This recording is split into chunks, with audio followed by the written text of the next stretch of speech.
Okay, so they get a bit more translucent now, so now we're going to make a roux out of it, which is unusual for us with the onions in, but so we use our all-purpose flour and we mix that in. I always like to cook my roux a little bit so that it cooks the flour flavour out. So get it good mixed up. And into this, I'm going to pour my chicken stock to make the sauce, the start of the sauce. So I turn my heat down just a little because I like to, I want to cook it slowly. So this is my chicken stock, and there is 26 ounces. So let this cook just a little. Flour flavour out of it, and you can judge pretty much by how it's cooking where your sauce is going here. Okay, so now you just add your chicken stock, start stirring it in, and it's going to thicken it into a sauce. Stir it in really good. Yummy yums. And that's going to thicken up. If it gets a little bit too thick, it won't stick to the pasta, so you add a little bit more chicken stock. Now, I've added about half of that. Let's see if we need some more in a little bit. Now, on the Parmesan cheese, it asks, of course, for half a cup, which I like Parmesan sauce, so I'm probably going to put in more than half a cup. This is a cup measurement. So here's my Parmesan cheese. And I don't usually measure because I'm bad about that. I just put it in how I think. Oh gosh, lumps.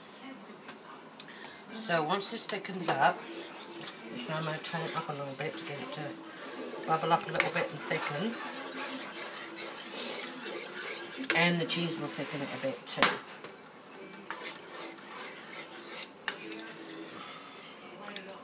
So this is totally being delish right now.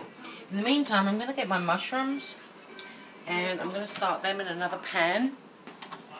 So I'm going to put some butter in the pan as usual. My staple food, butter. As you can tell. So, about 2 ounces of butter in the pan and let it melt. So, I'm going to get this bubbling up, get this really working. In this pan, over here with the butter, I'm going to put in my mushrooms just to give them a little cook, along with my asparagus that I've already cut. The asparagus I buy frozen, and I run it under a hot tap just to get it to where you can work with it. I take off the slimy little bit of skin that they have on them, and then I chop them into pieces, anywhere from ½ an inch. I chop it into pieces. So, I've never eaten asparagus before, and I loved it in this recipe, so I'm like, hey, I like asparagus now. So I'm going to sprinkle in my cheese now. This pan's not heating up as fast as I wish it would, but there you go. Okay, come on. Work it. Watch pot, never boils. Okay, come on, here it comes. It's starting to thicken now. So that's what I'm going to put in my Parmesan cheese. This makes a great sauce. Big lump up there, and stirred it. Great flavours here, fabulous. And we'll let that thicken up with the cheese in it. And this is a great Parmesan sauce to go with my pasta.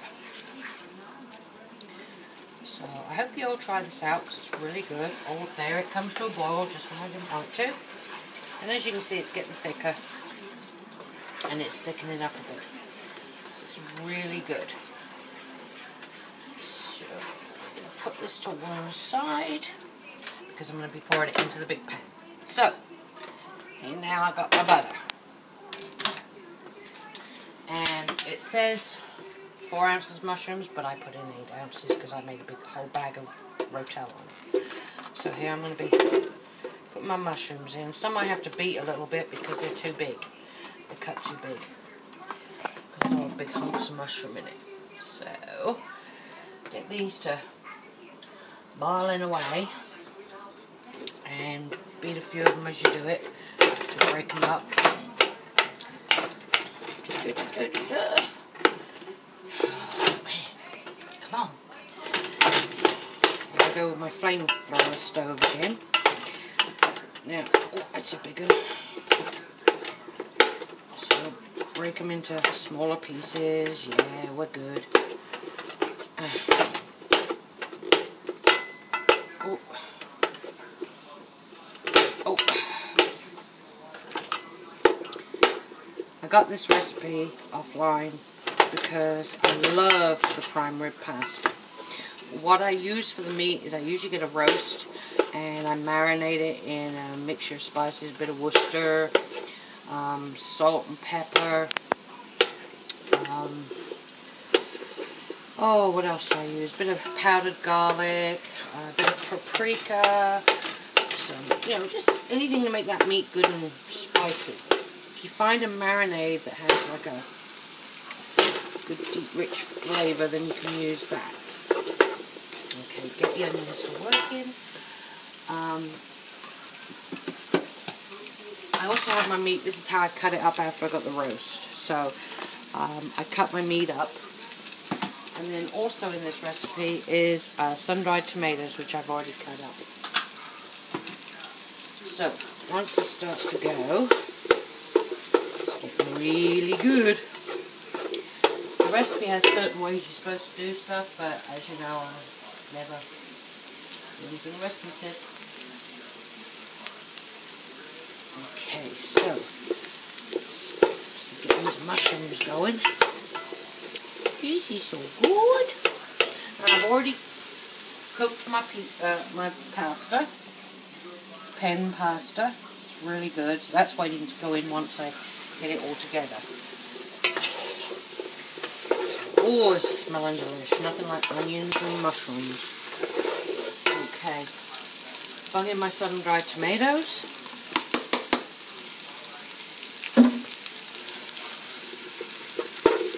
Really delish. I do like using the sun-dried tomatoes because they have a lot more flavour than any other regular way, so they have good flavour.